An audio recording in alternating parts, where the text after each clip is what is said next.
நான் நடராஜன் சங்கரன். மூலக்கூடம் ஓகேஎம்கே, அப்புறம் வந்து கப்பல்.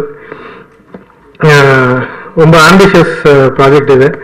நான் ஃபஸ்ட்டு கார்த்திக் வந்து எனக்கு இந்த ஒன்லைன் வந்து பிரசாத்தில் வச்சு தான் சொன்னார் காலையில். சும்மா எனக்கு ரொம்ப பிடிச்சிருந்தது. அப்போ ஸ்கிரிப்ட் படித்து பார்த்தப்பே எனக்கு வந்து இது ஒரு ஷோர் என்டர்டெயின்மெண்ட் ஹிட் அப்படின்னு தோணுச்சு. அந்த மாதிரி இந்த படம் வந்து ரொம்ப நல்லா வந்திருக்கு.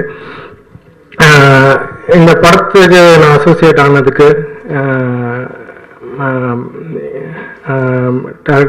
மூலக்கூடம் டைரக்டர் நவீனுக்கு நன்றி சொல்லணும். அப்புறம் இந்த படத்துக்கு எனக்கு வாய்ப்பு கொடுத்த கார்த்திக், ஐ ஸ்டுடியோஸ், அவங்களுக்கு நன்றி சொல்லணும். இந்த படத்தில் பார்த்தீங்கன்னா மொத்தம் 6 பாட்டு வந்திருக்கு. 6 பாட்டுமே வந்து ஒரு டிஃப்ரெண்ட் ஸ்டைலில் இருக்கும். நான் வந்து மூலக்கூடத்தில் இருக்கிற பாட்டு கேட்டுட்டு அது மூலமாக தான் கார்த்திக் வந்து எனக்கு சொன்னார்.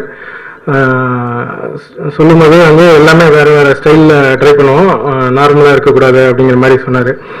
அப்போ நாங்கள் ஃபஸ்ட்டு வந்து காதல் காசாட்டா பாட்டு தான் வந்து ஆரம்பித்தோம் கார்கி சாரோட வரிகளில். ரொம்ப டிஃப்ரெண்ட்டான வரிகள், அந்த ஒரு ரெக்கே ஸ்டைலில் அந்த டியூன் இருந்திருக்கும். ஸோ அதுக்கப்புறம் வந்து எக்கச்சக்கமாய் கபிலன் சார் வரிகளில் ரொம்ப ரொமான்டிக் நம்பர். காதல் காசட்டா வந்து சத்யபிரகாஷ், சைந்தவி, ராப்பர் யூகி பர்வீன் பாடியிருக்காங்க. எக்கச்சக்கமாய் வந்து அல்ஃபோன்ஸ் ஜோசப், அங்கிதா அப்படின்னு ஒரு டெபியூ சிங்கர் பாடியிருக்காங்க. அடுத்து 3வது சாங் வந்து ஃப்ரெண்ட்ஷிப்பும் லவ் என்ன அப்படின்னு சொல்லிட்டு ஒரு folk number, pathos song. Kabilan sir வரிகள்லாம் ரொம்ப சூப்பராக வந்திருக்குது. 4வது சாங் வந்து ஒரு கப் ஆசிட். அது சொல்லும் போதே ஒரு ராக்கி நம்பர் இருக்கணும் அப்படின்னு. சரி, நம்ம வழக்கமாக இருக்கிற மாதிரி ராக் சாங்னா காது கிளியிற மாதிரி சத்தமாக பாடி அதில் இது மாதிரி இருக்க வேணாம், ஒரு வேறு மாதிரி பண்ணுவோம் அப்படின்னு பண்ணது தான் அந்த சாங்கு. தீபக் வந்து ரொம்ப சூப்பராக அந்த பாட்டை பாடியிருக்காரு. கார்கி சாரோட வரிகள் நீங்களே கேட்டிருப்பீங்க. நம்ம அந்த படத்தோட அந்த பாட்டோட மொத்த வரிகளே வந்து நீங்கள் டக்குன்னு சொல்லிடலாம், அப்படி இருக்கும். வானம் என்று ஒன்று இல்லை என்றால் வாழ்க்கை என்று ஒன்று இல்லை, காதல் என்று ஒன்று இல்லை என்றால் தமிழ் சினிமா இல்லை, அது மாதிரி ரொம்ப சூப்பராக எழுதியிருப்பாரு. அதுக்கடுத்து வந்து காளி பசங்கடா சாங்கு. அந்த சாங்கை பற்றி கார்த்திக் சொல்லும்போது 2 குரூப்பு கெட்ட வார்த்தையில் பேசி திட்டிக்கிட்டா எப்படி இருக்கும், அது மாதிரி யோசிச்சு பண்ணுங்க அப்படின்னாரு. எனக்கு ஒரு மாதிரி தான் இருந்துச்சு, 2 பேர் கெட்ட வார்த்தையில் திட்டுறது எப்படி பாட்டு போடுறது அப்படின்னு. அப்போ சரி, வழக்கமாக வந்து ஒரு ஹீரோவை புகழ்ந்து இல்லை ஒரு வில்லனை புகழ்ந்து அந்த மாதிரி இல்லாமல் 2 பேரும் சண்டை போட்டுக்கிற மாதிரி பாட்டு இருக்கட்டும் அப்படிங்கிற மாதிரி ஆரம்பித்தோம். அதுக்கு வந்து அவரோட வரிகளில் கலக்கியிருக்காரு. காளி பசங்கடா கலிஜி ஃபைட்டுடா, காளி பசங்கடா கலிஜி ஃபைட்டுடா, கழுவி ஊத்துடா கான்செப்ட் வெயிட்டுடா, காலமாட்டையே கதற தான் கழுத கூட காதை பொத்துதே அப்படின்னு சொல்லிட்டு அது அப்படியே பாட்டு ஃபுல்லாக அப்படி போகும் வரி.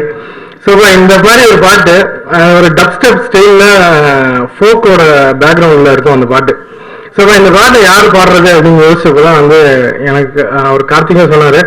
எனக்கும் அந்த மைண்டில் ஃபஸ்ட்டு வந்தது சந்தோஷ் நாராயணோட மியூசிக் டைரக்டர் சந்தோஷ் நாராயணோட வாய்ஸ் தான்.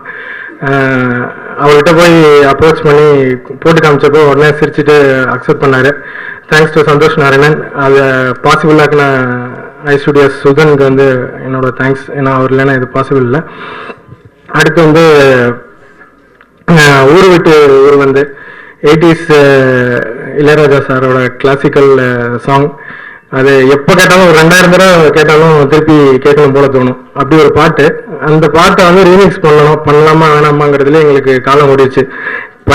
படத்தோட கடைசி வரைக்கும் அதை பேசிக்கிட்டே தான் இருந்தோம். கடைசியில் பண்ணதான் சரி, மலேசியா வாசிவன் வாய்ஸ் சாரோட வாய்ஸை யார் ரீப்ளேஸ் பண்ண முடியும் அப்படின்னு யோசிச்சப்போ தான் வந்து எனக்கு டக்குன்னு ஸ்ரீராம் பார்த்தசாரதி அவரோட வாய்ஸ் ஞாபகம் வந்துச்சு. ரொம்ப சூப்பராக பாடியிருக்காரு. மொத்தமாக இந்த ஆல்பத்தில் இருக்க எல்லா பாடல்களுமே வேறு வேறு ஸ்டைலில் ரொம்ப சூப்பராக வந்திருக்குது. Thanks to Shankar sir. S pictures இல்லை அப்படின்னா என்னோட ட்ரீம் வந்து நடந்திருக்க வாய்ப்பே இல்லை. ஏன்னா 2004 வந்து நான் மியூசிக்கலில் படிச்சுட்டு இருக்கும்போது சாயந்தரம் வந்து ஒரு பெரிய விஐபி ஒருத்தர் வராரு, நீங்கள் எல்லாம் தயாராகிக்கோங்க அப்படின்னு வந்து சொன்னாங்க. நான் வந்து அன்னைக்கு யாருன்னு எங்கள் சார்கிட்ட கேட்டேன். அப்போ வந்து ரஹ்மான் சார் வராரு அப்படின்னு சொன்னாங்க. ஒரு பெரிய கூட்டம், எப்படியாவது ஒரு ஆட்டோகிராஃபை வாங்கிடணும்டா அப்படின்னு யோசிச்சுட்டே இருந்தேன். சரிட்டு அப்புறம் பார்த்தா என்னோட நல்ல நேரம் மழை நல்லா பெஞ்சிச்சு. ஒரு 4 மணி நேரம் மலையில் நானும் சிங்கப்பூர்ல இருந்து என் ஃப்ரெண்டு இருந்தாங்க, 2 பேரும் அப்படியே நடுங்கிட்டே நின்னோம். ஒரு இன்னோவா கார் வந்து நின்றுச்சு, இறங்கி வந்தார் என்னோட தெய்வம் ரஹ்மான் சார் இறங்கி வந்தார். அப்போ அந்த ஆட்டோகிராஃபை என்னால் வாங்க முடியல, ஏன்னா நனைஞ்சு பேப்பர்லாம் ஒரு மாதிரி ஆயிடுச்சு. கரெக்டாக 10 வருஷம் கழிச்சு அவரே என்னோட ஆடியோ ரிலீஸ் பண்ணுறதுக்கு வந்திருந்தார். அது எனக்கு ரொம்ப எக்ஸைட்டிங் மூமெண்ட், ஏன்னா நிறைய பேருக்கு அது கிடைக்காது. தேங்க்ஸ் டு சங்கர் சார், அவர் மூலமாக தான் வந்து இது எல்லாமே பாசிபிள் ஆச்சு. Thanks to Karthik, thanks to I studios, thanks to அப்பா அம்மா, இளைய தளபதி விஜய், சியான் விக்ரம், அப்புறம் வந்து என்னோட ஃபேவரட் மியூசிக் டைரக்டர்ஸ். இப்போ ஒரு கிராண்ட் ஆடியோ லான்ச் நடந்துச்சு.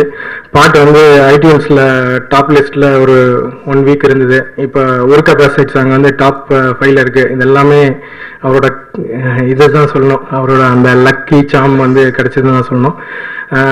கப்பல் வந்து எனக்கு ஒரு பெரிய ஆம்பிஷியஸ் ப்ராஜெக்ட், ரொம்ப நல்லா வந்திருக்கு படம். நான் எப்படி ஸ்கிரிப்ட் படித்தேனோ அப்படியே பண்ணியிருக்காரு. ரொம்ப என்டர்டெய்னிங்காக இருக்கும். படத்தை எல்லாருமே தேட்டரில் வந்து பாருங்கள், பாட்டு எல்லாருமே சீரியலில் கேளுங்க. நன்றி, வணக்கம். I studio entertainment one of the producer. இந்த படத்தோட இதை பற்றி பேஸ்லைன் பார்த்தீங்கன்னா it's friendship and romantic comedy. Friendship ஏற்ற மாதிரியே இந்த படத்தோட ஒன் ஆஃப் த ப்ரொடியூசர் பார்த்தீங்கன்னா மிஸ்டர் சுதன். அவர் வந்து டேரக்டர் கார்த்திக் ஜி கிருஷோட சைல்ட்ஹுட் ஃப்ரெண்ட் ஆக்சுவலி. ஸோ அதுவே உங்களுக்கு தெரிஞ்சு இந்த படத்தோட பாண்டிங் ஃப்ரெண்ட்ஷிப் எப்படி இருக்குன்ட்டு. படம் ரொம்ப நல்லா வந்திருக்கு. படத்தில் லீட் ரோலில் வைபவ் அண்ட் சோனம் பாஜா பண்ணியிருக்காங்க. விடி கணேசன் ஒரு ப்ராமினன்ட் ரோலில் பண்ணியிருக்காரு. ஃப்ரெண்ட்ஸ் கேரக்டரில் கருணாகரன், அர்ஜுனன், கார்த்திக் பிரியதர்ஷன் அண்ட் வெங்கட் சுந்தர்லாம் பண்ணியிருக்காங்க. மியூசிக் வந்து நடராஜன் சங்கரன் பண்ணியிருக்காரு. படத்தை வந்து டாக்டர் சங்கர் சார் அவர் பேனரில் எஸ் பிக்சர்ஸில் அவரே பார்த்து என்ஜாய் பண்ணி சிரித்து இந்த படத்தை வாங்கி அவர் இதில் ரிலீஸ் பண்ணுறாரு.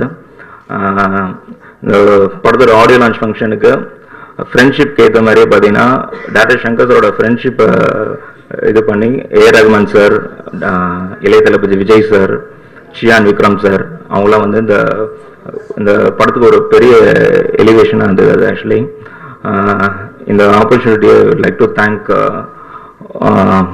All the cast and crew members. இந்த படம் வந்து டிசம்பர் 25 கிறிஸ்மஸ்க்கு வருது. It's a family entertainer. கண்டிப்பாக எல்லாருமே தேட்டருக்கு வந்து ஃபேமிலியோட பார்த்து என்ஜாய் பண்ணக்கூடிய ஒரு படம் இது. தேட்டரில் வந்து பாருங்கள். தேங்க்யூ. எல்லாரும் இதை பற்றி ரொம்ப டீட்டெயிலாக பேசிட்டாங்க. ஃப்ரெண்ட்ஸாக ஆரம்பித்தது, ஃப்ரெண்ட்ஸை பற்றியான ஒரு ஸ்டோரி. இந்த ப்ரொடக்ஷன் ஹவுஸில் ஒன் ஆஃப் த பார்ட்டாக இருக்கிறதுல எனக்கு ரொம்ப சந்தோஷம். இந்த மாதிரி ஒரு டீம் வந்து எங்களுக்கு இப்போ கிடைச்சது வந்து பெரிய விஷயமா இருக்குது. டைரக்டர் கார்த்திக் அவர் தான் வந்து கேப்டன் ஆஃப் த ஷிப். அவர் என்ன சொன்னாரோ அதை செஞ்சு காமிச்சார். ஸ்டார்டிங்கில் அவர் சொன்னது நடக்குமான்னு அவர் சும்மா போட்டு தொல்லை பண்ணுவேன். ஆனால் அவர் முடித்து ப்ரூவ் பண்ணி காமிச்சதுக்கப்புறமா ஐ ஷுட் தேங்க் கார்த்திக். நம்ம வைபவ் அவர் hero, but down to earth. ரொம்ப அவரை பற்றி ரொம்ப புகழ்ந்து பேசலாம். ரொம்ப அவர் மட்டும் இல்லை, Dinesh, friends character Arjun, Venkat, Karunakaran, VTV sir, music director Madhan Karky, எல்லாருமே பார்த்தீங்கன்னா அந்த ஒரு ஃப்ரெண்ட்ஸ் மாதிரி தான் நாங்கள் படம் ஃபுல்லாகவே பண்ணோம். ஃப்ரெண்ட்ஸை பற்றியான ஸ்டோரி. நாங்கள் எல்லாருமே சிரிச்சுக்கிட்டே இருப்போம். இந்த படம் பண்ணுறதுல எந்த டென்ஷனுமே இல்லாமல் படம் எப்படி வந்து காமெடியாக இருக்குமோ அதே மாதிரி படம் நாங்கள் பண்ணுறதும் எங்களுக்கும் வந்து ரொம்ப சந்தோஷமாக ரொம்ப ஹாப்பியாக பண்ணோம். In fact this is our first production. நாங்கள் யாருமே வந்து இந்த சினிமா ஃபீல்டில் இல்லாமல் first time cinema producers. So பார்த்துங்க எங்களுக்கு எவ்வளோ சேலஞ்ச் இருக்குன்னு. அந்த சேலஞ்செல்லாம் மீறி கார்த்திக் ஒரு நல்ல படம் கொடுத்ததுனால சங்கர் சார் வந்து உங்களுக்கு தெரியும் எஸ் பிக்சர்ஸை பற்றி, அவர் அந்த அளவுக்கு வந்து பார்த்து ரொம்ப சந்தோஷமாக சிரிக்க கடைசி வரைக்கும் சிரிச்சுட்டே அப்பா வாய் வலிக்குதுப்பா அப்படின்னு அந்த அளவுக்கு வந்து அவர் நல்லா என்ஜாய் பண்ணி பார்த்தாரு. ஸோ எஸ் பிக்சர்ஸ் பேனரில் இப்போ நாங்கள் ரிலீஸ் பண்ணுறாங்க. December 25th coming December 25th release ஆகுது தியேட்டர்ஸில். சார் எப்படி என்ஜாய் பண்ணி பார்த்தாரோ அந்த மாதிரி நீங்கள் எல்லாருமே பார்க்கணும். உங்கள் சப்போர்ட் எங்களுக்கு தேவை. தியேட்டர்ஸில் போய் பாருங்கள், என்ஜாய் பண்ணுங்கள் நீங்களும். நன்றி, தேங்க்யூ.